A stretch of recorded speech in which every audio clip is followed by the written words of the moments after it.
Hi friends and adventurers, Heather here. Before we get into the actual content of today's video, which is going to be the first in my Arizona adventures with my parents, I just wanted to kind of do a quick introduction and explain the 4 places that are going to be covered in today's video.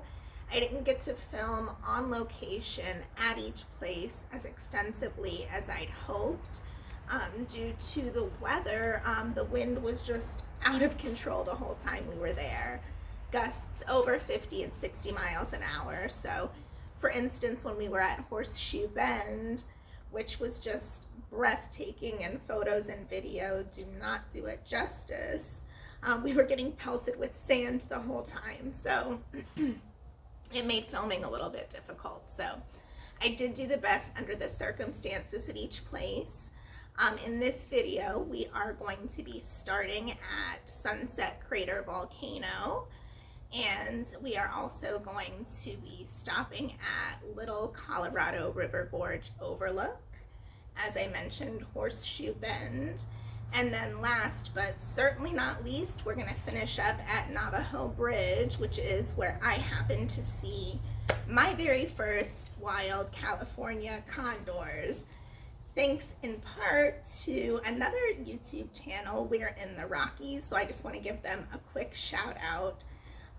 They're kind of my go-to for any itineraries or trips that I plan out west. They were invaluable for my Yellowstone trip, Grand Tetons, and now the Grand Canyon. If it weren't for their channel, I probably would not have seen the condors, so again, thanks to We're in the Rockies for that. But without further ado, I want to go ahead and get into today's content. I hope you enjoy it. It is just stunning out there. I kept asking my parents the whole time, is this real? How are these places even real? So hopefully I'll be able to convey a little bit of that to you. Hope you enjoy.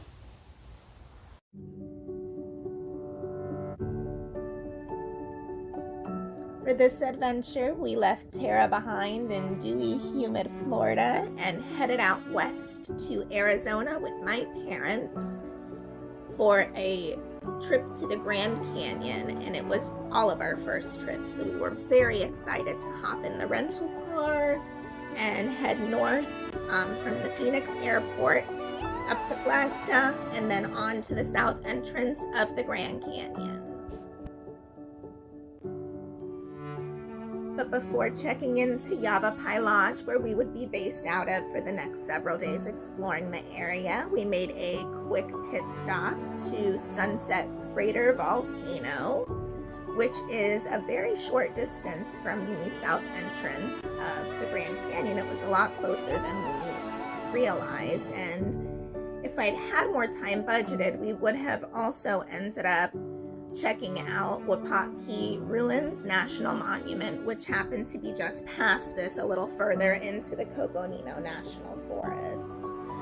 We did start out our trip here at Sunset Crater at the Visitor Center to get some background information on what we would be viewing that day.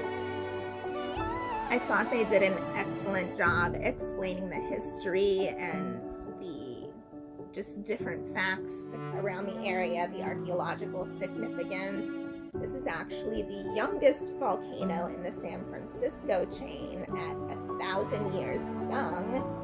And what I found particularly fascinating was the fact that plenty of archaeological evidence shows that the natives living there at the time had ample warning and information that the volcano was going to erupt and were able to evacuate the area without any significant life loss. So it was just really fascinating for me to read about the area and kind of try to put myself in the shoes or the feet of the people that were living there at the time and what it must have been like. With that being said, we were off to hike some of the trails. Again, excellent signage everywhere we went, although speaking of signs, this particular one cracked me up since it was warm and sunny and they were warning against any type of snow play or sledding. moving on though, we opted to hike the lava flow trail. I did like that it was very accessible. There was a short paved loop throughout, so that if you did not want to extend your hike into the actual lava flow portion of the trail, you could stay up on the even elevated sidewalk area the whole time and still get a really good feel for the area. My mom and I, however, decided that we would do the extended loop portion and actually go on the lava flow trail. So I personally thought it was really cool to get to walk on ancient lava. Well, not so ancient lava, I should say. It was kind of, if you've ever hiked in Florida, it reminded me of hiking on our sugar sand here, but black lava instead. The scenery was just really fascinating to me. I was just struck the whole time that I felt like I was on another planet altogether. It just didn't seem like anything that I had experienced up until now.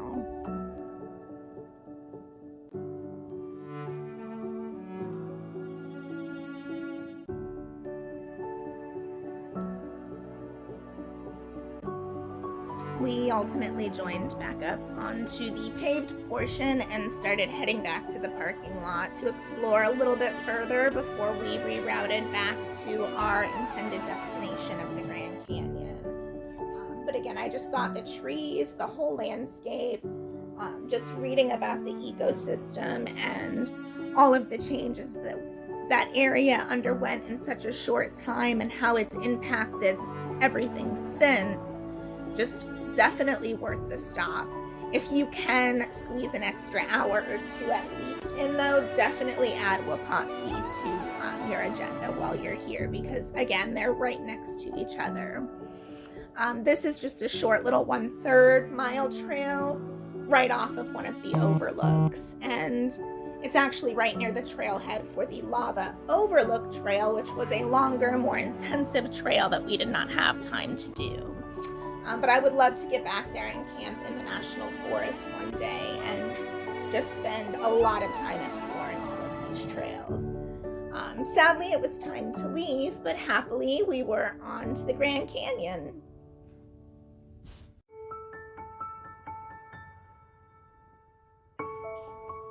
Our second stop of this video is going to be the little Colorado River Gorge Overlook, which we tried to stop at on our way into the east entrance of the south rim of the Grand Canyon on our way in the first night, but we just missed it since it was not main season yet. It had already closed early, I want to say at like 4 p.m. We passed by about a half hour after that.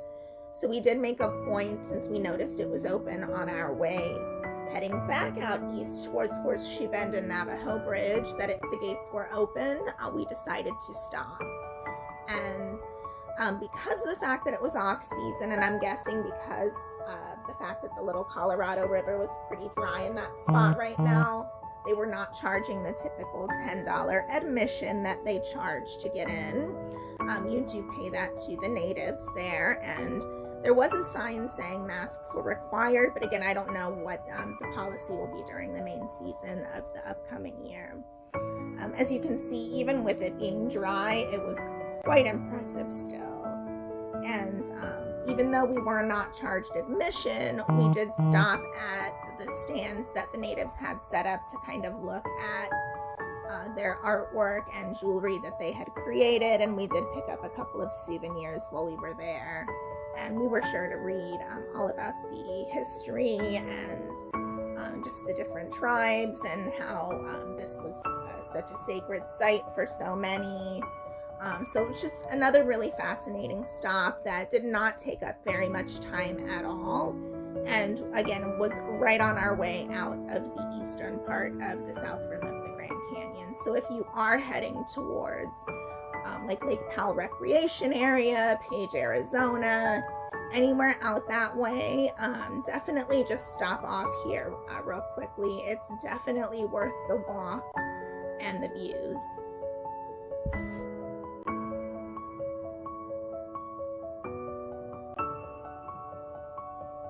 the site that you see here when you are looking out at the little Colorado River, we learned is about 20 miles from the confluence of where it joins with the main Colorado River, which is an extremely sacred site to the natives. And obviously, the Colorado River is essential to so many in the area still today. So this is a very important historical site, spiritual site, and again, it's just incredible to be up close to the sheer rock ledges. I kept hoping to spot some bighorn sheep, but alas, no such luck. So we were on to Horseshoe Bend.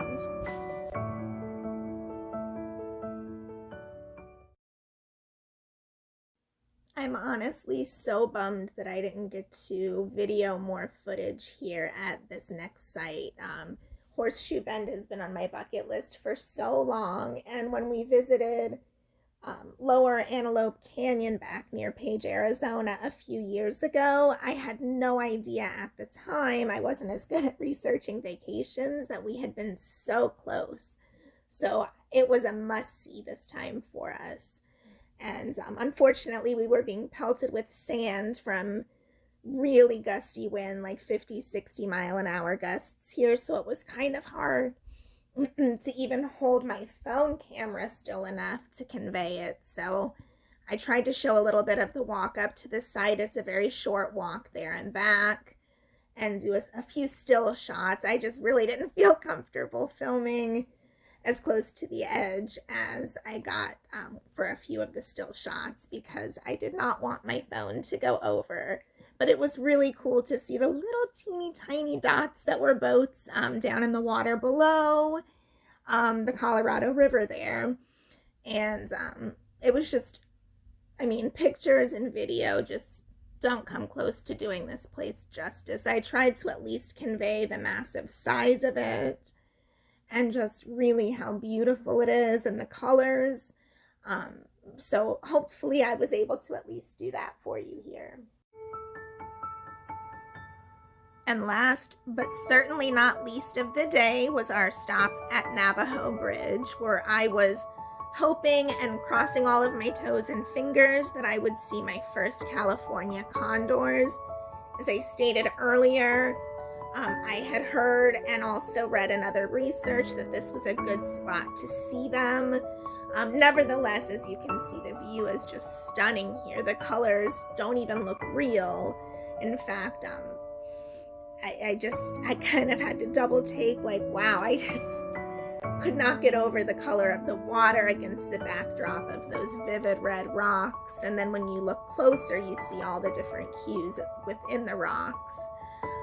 So it was just really impressive to actually be able to walk over the Colorado River there on this bridge that had such historical significance. We did make our way over to the visitor center to get a little bit more background information and history on the location. And again, we got to use our National Parks Pass, which I just want to stress again how much money we saved by having that Parks Pass this trip. Almost every site we went to accepted the interagency pass, so we saved so much money using it. Definitely one of the best investments I could recommend. And while we were sitting here reading the signage, it was at this spot that I first saw my very first California condor sitting right on the ledge below here near the bridge. And before I could lift my camera, he dove down to a lower spot on the cliff edge. So as my mom scouted out along the bridge for me, she told me that there were actually 4 condors taking shelter from the heavy, heavy wind. So once we checked out the visitor center and read through the history there, I spent a good portion of the rest of our time there fighting the winds on the bridge and trying to get some usable photographs of the condors. So I will put a few of those pictures. They're not award-winning shots, but for me it was such a huge moment that I just have to include them to share with you, since it's something that most of us don't ever get to see.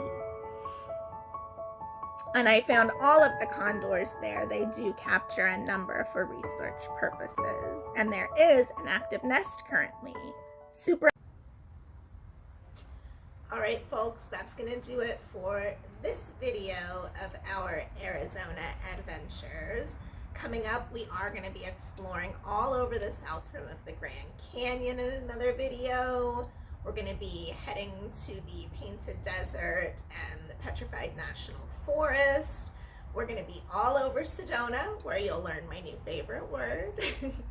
But as always, I want to thank you so much for watching this video. If you liked it, please feel free to give it a thumbs up, and make sure if you're not already subscribed that you remember to do that before leaving so that you don't miss all these awesome videos coming up from the amazing things that I saw while we were in Arizona. Thanks again, and I will see you next time. Bye, guys.